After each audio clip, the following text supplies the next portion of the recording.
Sekretarieti ya Ajira katika Utumishi wa Umma inaendelea kuwapangia vituo vya kazi wasailiwa wote waliofaulu ama waliofanya vizuri katika usaili wao, na PDF hii inaonyesha kwa wasailiwa wote waliofanya usaili kati ya tarehe 24 mwezi wa 5 2025 na tarehe 14 mwezi wa 2 2026 wamepangiwa vituo vya kazi. Miongoni mwao ni wale ambao wamechukuliwa moja kwa moja kutoka katika database.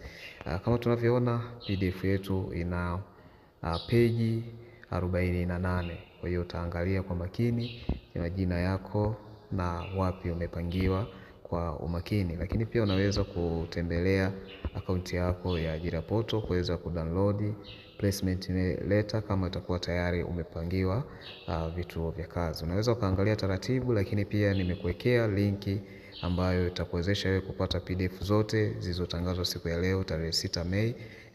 Ni jumla PDF 3. Kwa hiyo utaweza kuzidownload zote na kuangalia ni wapi umepangiwa. Labda kama bado, basi unaweza ukawa mvumilivu kuweza kusubiri update inayofuata. Usisahau kusubscribe. PDF zote utazipata kwenye comment.